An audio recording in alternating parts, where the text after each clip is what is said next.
Hello and welcome to the latest episode of the Work Well podcast.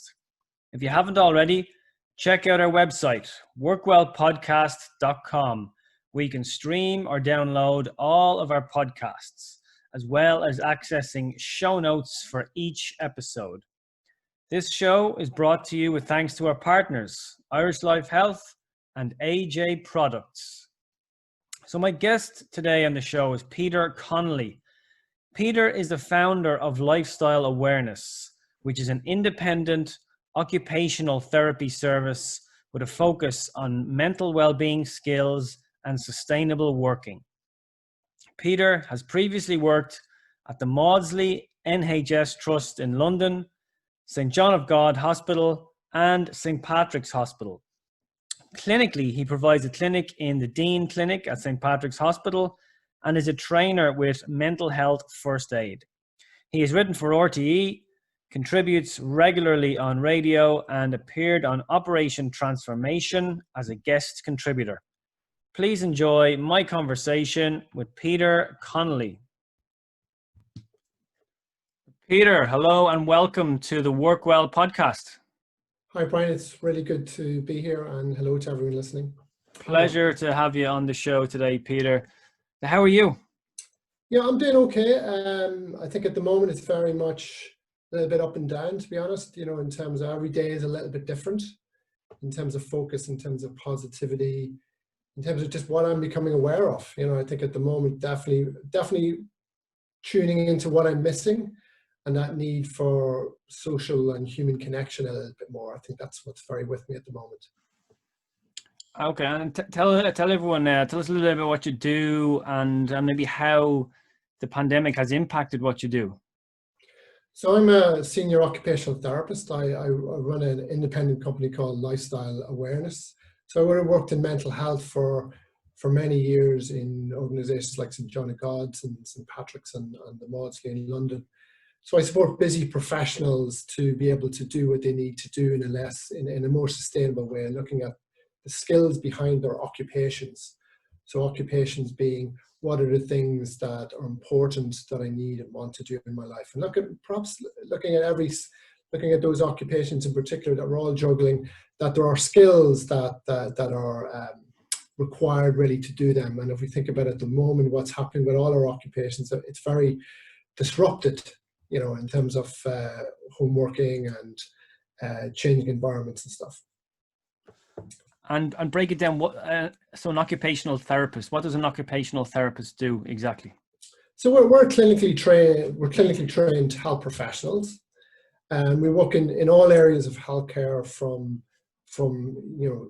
in pediatrics to working with the seniors.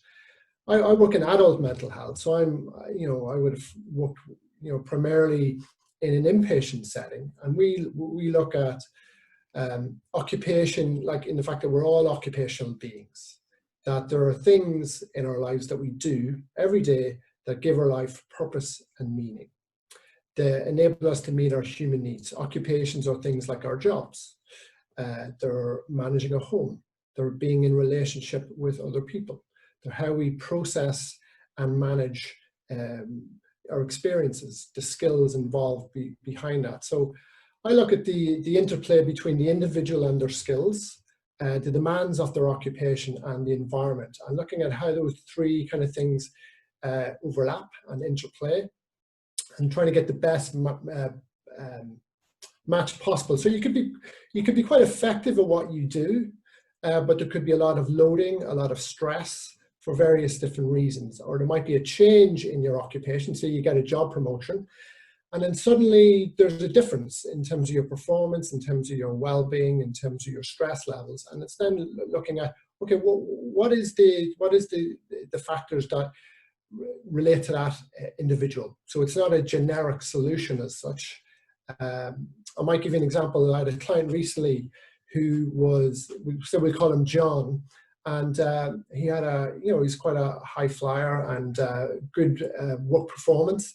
Got a job promotion, and suddenly things started to change in terms of how he was able to get things done, in terms of meeting his targets, in terms of his stress levels. So, for example, when he started to report that, HR started to think, oh, maybe what you need is an executive coach. Maybe it's a kind of a stepping into that sort of role position, and okay, we'll do that. But actually, that didn't necessarily meet his need, because what he had was a kind of a moderate form of dyslexia, which was impacted by the change in his occupation. Suddenly now he couldn't self-organize and basically do the things that he needed to do, but he didn't even know he had dyslexia. So, we looked at what are the strategies required to manage that performance in a better way.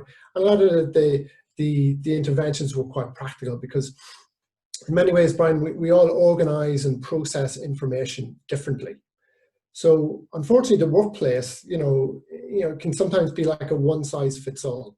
It can be like a grown-up version of school, where we all have to maybe do things differently, and sometimes where there's a mismatch between the individual skills and the occupation or the environment. Things get in the way, perhaps, but it's not always very clear about what the solution could be. So it's gradually looking at what the results are, what the issues are in terms of what's showing up in terms of performance, and then being able to look at the occupation, look at the environment, look at the individual skills, and be able to come up with a workable solution where it's a win-win for all. Hope that Very makes good. sense. Very good. You mentioned the change in John's occupation there with his promotion. Yeah. Am I right in saying that, for a great number of us, all of our occupations have changed recently? The nature of our occupation, maybe because we're working from home, maybe because some people have been furloughed, some people have been let go entirely. Are you seeing many clients coming to you with queries in that regard, and how are you working with them? How are you advising them on that? Well, I think for many of us, if you think about over the course of a lifetime, how we create our own structures and routine, a lot of that may be quite externally dependent. We go to school, we go to university, we go to jobs. We have to be certain places at certain times. So a lot of it's quite externally driven. We haven't perhaps haven't needed to learn to self-organize, to be able to do things when we choose. When we need to do things because it suits our particular needs, not because there's an external deadline. And for some people, even just getting up and going to bed, they can do it anytime. What time do I do it now? Or being able to start things, being able to manage their attention, being able to have boundaries between, I could be watching, constant news. I could be constantly talking about COVID, or I could be working. I could be starting work at 9 o'clock and finishing work at 10:30 in the evening. Like, nobody's really stopping me to do that. So, it's about how do we self-organize, and a lot of that is that we have to create these own structures ourselves, and there's a certain amount of experimenting really that's required, and people to understand their own needs. Now, I could give a very prescriptive generic list, but that's not going to apply to everybody. I think there's certainly going to be a percentage of people, Brian, where we have to take a principle, and then we have to look at various strategies to meet that principle. So a lot of us benefit from having external aids and external bits of structure in our environment. So it's how we diarize, how we create alarms, how we work in intervals, how we chunk information, and how that works with each individual based on their particular needs. Very good. Yeah, I know you also do quite a bit of work in the area of sleep. I imagine that's an area that's been impacted for quite a few individuals over the last number of months. What could you recommend in that area, or what kind of supports can people look to? Yeah, I think there's a lot of what works for sleep also works for anxiety. As I think the two of them are quite related. I think we need to process and to be with some of the experiences and some of the worries that we're having. Alain de Botton from the School of Life talked about his own experience of insomnia, and this was one of the things that he talked about, is the need to think, the need to process what we're experiencing. That could be writing stuff down. It could be about leaving space during the daytime to process and acknowledging perhaps some of the anxiety, some of the thoughts, some of the feelings that we're having, and not leave it to the nighttime.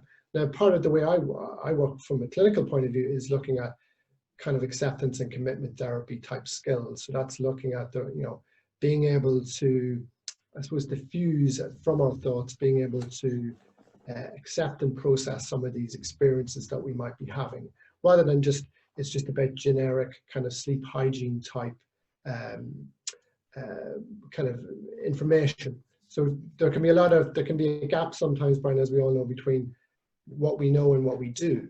And a lot of that, what's in the middle, can vary for lots of different people. But we certainly need to process a lot more during the day, and to be building in much more recovery periods during the day. I look at during the course of the awakening, getting out early in the morning, having more pit stops in terms of energy, in terms of processing what you're doing. And I actually run a 4-week group. So we're teaching skills and testing it out. It'd be very easy for me to do a one-off workshop and say, this is what you need to do. But we're actually doing, okay, let's test this stuff out and learn as we go along within a group kind of experience. So I'm on to the second. I suppose there's another group starting on Tuesday, for example. Very good. Yeah, that sounds great. And it's an interesting point you made about the gap between what we know and what we do. I'm sure we probably all have a good idea of what constitutes a good night's sleep or how to go about it. We probably all know we should be getting a certain amount of exercise, but then we don't necessarily do it. Any advice on how do we work to close that gap? Is that just kind of habit creation or what? Yeah, I suppose if we break it down, what's in the gap? I mean, with the information that we come into contact with, we're often not emotionally connected to that information. So we hear it and we don't think about so if I emotionally connect, I need to emotionally connect with the values that it's going to bring me. So for example, with the sleep group, everyone in that group has probably read at least 2 books on sleep. They've thought about it, they've researched it. They don't need me telling them any information, but I think, how does sleep going to improve an aspect of your life? What is a value? And it might be that, I want to be the best mom or dad I can be, or I want to show up and work to the best of my capabilities. Okay, so you know that on one level. Now, can you connect with it on a more emotional level, on a heart level, and think about the consequences, the reward that can give you? So you almost create a desire that, yes, I can see the benefit, I can feel it in my bones, I can feel it in my body, what the benefits will be. And then it makes the decision making over the choices that we might have over the course of our day, in terms of, I'm going to maybe stop watching screens at a certain time. I'm going to go out and get some fresh air, a bit more possible, because that emotion kind of fuels change. I think without that, and too much, we if we're going in doing workshops, we give information, but then there's no processing of the information. There's no, okay, well, I'll see you this time next week or in 2 weeks' time to see how everyone get on. It's like, okay, there's the information. I might never see you again. And from a clinical point of view, that's not how we work in any situation. So that's why we want to test out our interventions and support people to get more connected in what they want to do. Very good. Yeah, great advice there on how to close that gap. I had to kind of smile there when you mentioned that everyone in your group had read at least 2 books on sleep. I recently read Dr. Sleep by Stephen King. I wouldn't recommend the follow-on to The Shining. I wouldn't recommend that now for a good night's sleep. That kind of kept me up all night. But I know what you mean. Is more some practical sleep advice books. But yeah, I had to laugh at that.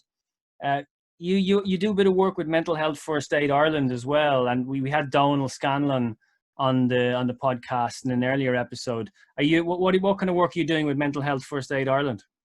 So yeah, I'm one of the external trainers, because I have worked with St John of God's for many, up to, I think it was 12 years. I still have a very close connection, and wanted to keep up that relationship. I've always been a fan of Mental Health First Aid from the early days, and wanted to get involved. So we spoke about that as opportunities over the years, myself and Donal. And I think that mental health first aid it's a great place for an organization to start in terms of how do we begin to have a different conversation about mental health? How do we support people who may be in distress? Because a lot of people might be wondering, how do I support somebody?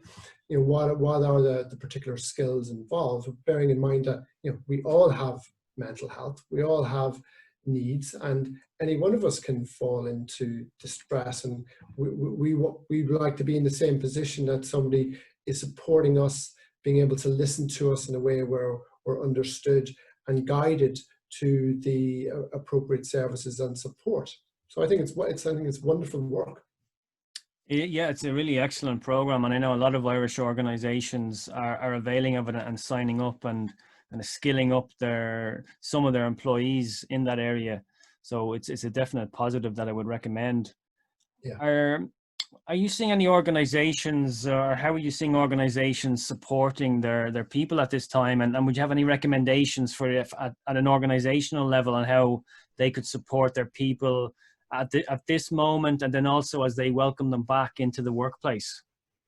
I mean, I think there's a lot of organizations that are really reflecting on this at the moment, surveying, reaching out to their people. It starts with the conversation, of course. I think it starts with an acknowledgement that we don't know. We're all moving forward together, and we're going to learn as we go along. I mean, I think, like anything, we have to understand first in terms of what is going on for our employees. How do we go back? Because we're all in a system. It's not just that we're going back to work. Work exists within society, and people are in different units. And some people have got kids, some people don't have kids. Some people are going back into work potentially feeling exhausted right now, and some people are going back really fresh, and I can't wait to go back. Mm-hmm. Some people are feeling quite isolated. There's a real mixed bag. I think, this is a very human experience that we're all going through. And I think what we really need at the moment is, compassionate, flexible, trust, good open conversations, and being able to support people in different ways. I think it'd be wonderful to think about what do I stand for in this moment? As a leader or as an employee, what do I want to be part of? How do I want to show up in this space at the moment? How do I want to be remembered that how I supported others as well as my staff into this return to work, return to opening up society again? Yeah, very good point there. That communication is so important, open communication, and you mentioned the survey as well, and kind of often overlooked, but just reach out to your people and ask a few questions, find out how they are, find out what their needs and wants are, and then base your response around that as much as is possible. I think there are needs and wants, and I think it's also what have we learned? Yeah. What kind of society do we want to be part of? So if we think about, a typical family, and we think about, okay, so you might have two working parents. How are they going to get back to work? And they might be working in different companies. So those two companies are part of the same system that, that two-parent family might have kids who are going to different schools. How's that going to be arranged where maybe those kids aren't going to crash, or they're not going to school yet? Who's going to work? Do we want to be part of a return to work where there's a gender inequality in that, or we think as a society that this is a moment in our history where we can address that. We can be moving towards a more 50-50 caretaking part in this process in terms of how we, I suppose, put our money and our attention where our mouth is in terms of equality in the workplace and diversity. And following on from that, then, what else can we learn from this moment in time? What can we take and implement in a future workplace? Well, I think if we think about how we go back in social distancing. I think that's going to be, I suppose it's key to think that doesn't necessarily mean that we can't be socially connected. And I think that relationships and acknowledging our need to belong and to be part of a social group is incredible. For example, the Mental Health Foundation in the UK released a paper about relationships and social connection being the forgotten element of health and well-being.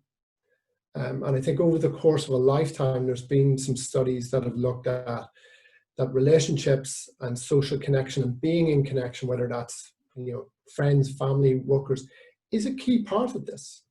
But it's more tricky. It's easier to work on our physical fitness than our social well-being. So we need to start thinking how we can be as social as possible and meet those basic social needs, bearing in mind that people are going to have some concerns and some anxieties, and we want to have them out in the open and respect that.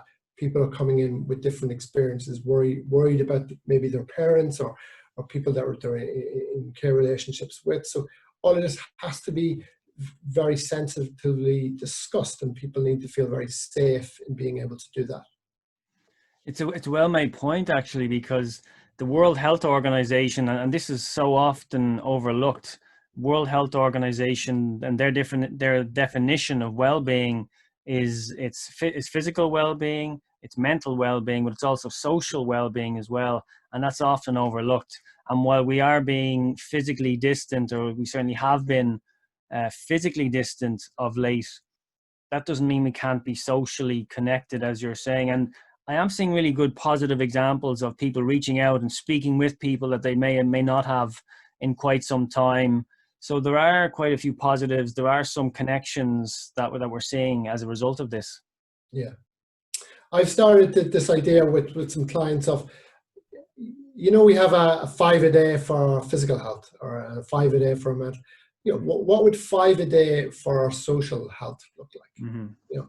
Now, the principle of 5, so that could be, of course, that could be reaching out to 5 people, or it could be thinking about 5 people, it could be waving to 5 people, it could be, but just thinking about how we can invent and how we can meet those needs. Because in some ways, for many of us, we're almost having to build up our social muscles and social fitness again, in terms of returning to work and being more, I suppose, a social member of society, and being able to, support others, be social, and meet their needs in different ways, rather than keeping distance or separate. Because we are, it's a bit like Joanne Harry said, bees need a hive, and we need a tribe to survive, to really to thrive. And I think that's something to consider. Absolutely, yeah. I mean, how will this work in a future workplace, do you think?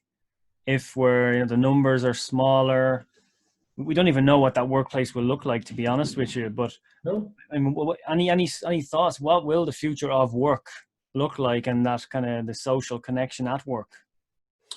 I mean, it's going, like we all are going into this unknown. Like this is something that's going to be, I suppose, a process. I think we've all realized the genie is out of the bottle somehow, in terms of working from home does work.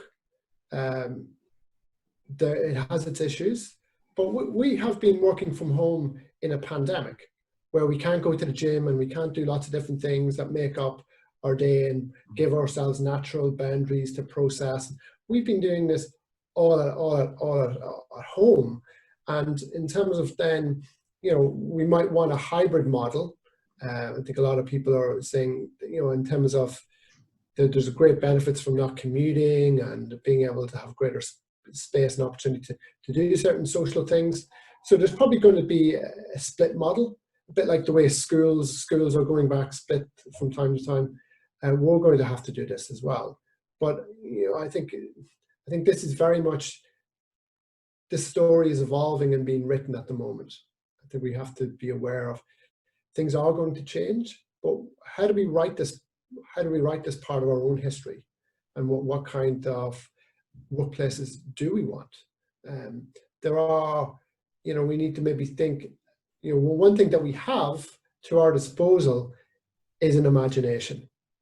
And I think one of the things, it's been wonderful to see how people have created and adapted the way they've done things, Brian. I think, like, just because it's not in a policy or just because we haven't seen it before, doesn't mean that we can't imagine a way of getting through this in a more socially connected way. Because we're ahead of the research. The research is behind us. So we're like, well, what would I like to see? We're going to have to create it. That's very true. Yeah, ahead of the research. The research will be interesting when it follows, and I'm sure there'll be lots of studies on this period of time, and they'll certainly be very interesting to go through when they're made available. But yeah, it's interesting to see. So some of the organizations now that are coming out and offering employees, work at home full time forever if you wish. Lots of others just giving people the opportunity, like, what do you want? As we said, they're listening to the needs and wants. So I think the future probably is that hybrid model, isn't it? Yeah, I think there's been some lessons before, like Sherry Turkle, I think she's written extensively about some of the challenges that organizations in the past have had from the working from home experience and how they built teams and how they were able to respond quickly. But, technology's improved a lot since then. We've come on leaps and bounds in that, but there are lessons to learn from things that we've tried in the past that we've become we've reached a kind of plateau with. And then, there was some companies brought everyone back to the office kind of thing. Well, where did it all go wrong? We can learn some of that work has been done.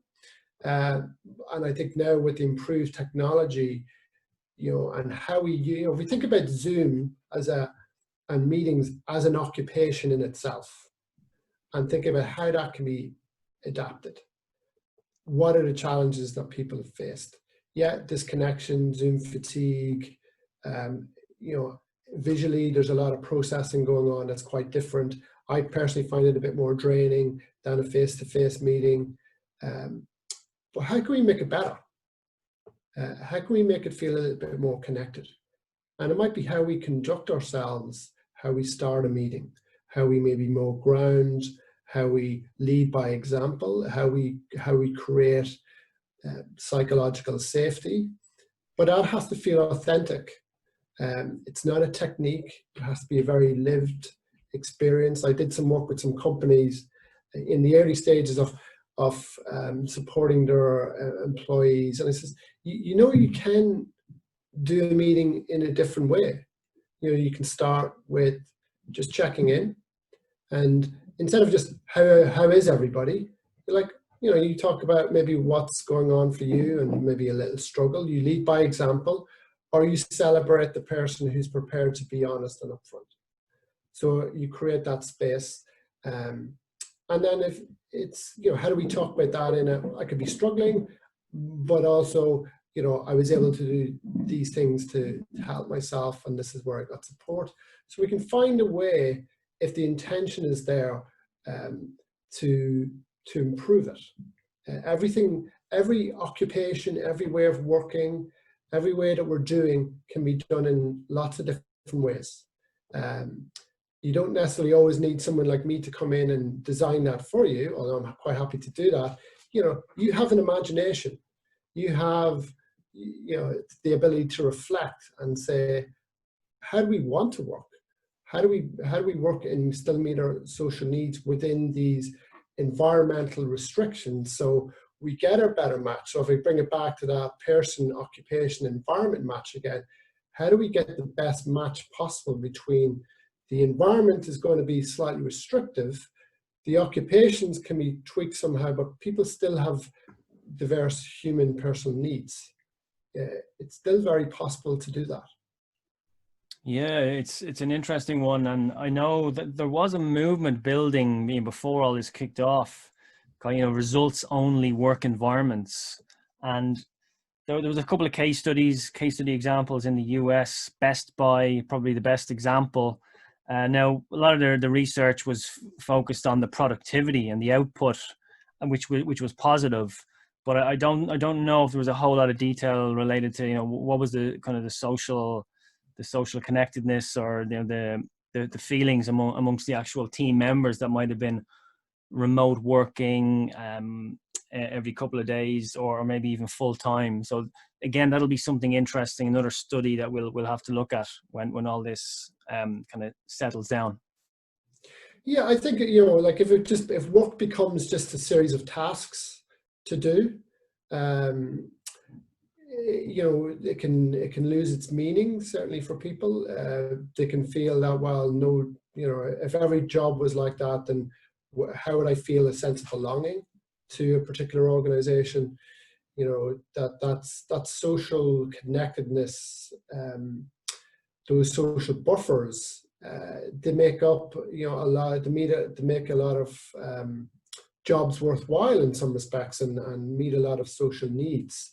So I'd be very careful to think, how that would work, and actually it might work short term, and then you find that actually you've got a lot of throughput, and you have people moving on because, well, there's no sense of identity here. This is just about getting the job done, and I could work with anybody.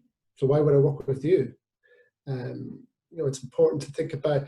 We want to be part. Like, people want to be part of something. They want to belong. They want to find meaning and purpose in what they do. It's not just about doing stuff and being busy. People have higher needs. You could almost say that there's a spiritual element, spiritual as in, value, purpose, and meaning to what we're doing, as well as our social needs. So they need to be quite carefully considered, because you don't want to start something that then you quickly realize doesn't work. Yeah, that's a really great point. People need that kind of, it's another extra challenge, I guess, for organizations to, how do they provide or help to create that sense of identity for their people if a lot of them are working remotely full time. So, and Dan Pink speaks about this in his book Drive, about, purpose being one of the main kind of drivers of motivation for people. So if you don't have that purpose, that sense of identity and meaning, like it's just an extra challenge for organizations at the moment. Well, purpose and meaning is quite subjective. So we can create purpose and meaning as well. We can think about, what do we want to be part of as an organization, even from a corporate social responsibility point of view. Where is some of our budgets going? What are the movements that we're part of? How is our work contributing to a better world? It's not just about, the bottom line is important, of course, but what else is going on in our work in terms of what we stand for? And I think, what you have seen in recent times is some leaders really kind of, not playing it safe, and actually standing up and actually being quite outspoken about some of the recent events, and people being quite inspired by that kind of level of leadership, where that was kind of off script. You didn't quite have to do that. That was quite brave. I feel a greater connectedness to you. And it's that kind of thing where we almost get that galvanizing feeling of, wow, I want to be part of this, where this organization is going, because of what they stand for. Yeah. Well said, Peter. Listen, Peter, you've been very generous with your time. Where can people go to find out more about you and what you do? So they can reach out, Lifestyle Awareness. Just hit me up an email, Peter at Lifestyle Awareness, or connect on LinkedIn. I'm certainly getting a little bit more active on LinkedIn and such. So love to have a conversation or connect. And wishing everyone well. And try the 5 a day for your social well-being over the next little while. Great recommendation, Peter, and thank you for that. We'll include your contact details in the show notes that go along with the podcast. Peter, thanks again. Thanks so much for your time and for sharing all your experiences there. We really appreciate it. Brilliant. Thanks a million, Brian. Thanks for having me. Take care, Peter. Stay safe. Bye-bye. Bye-bye.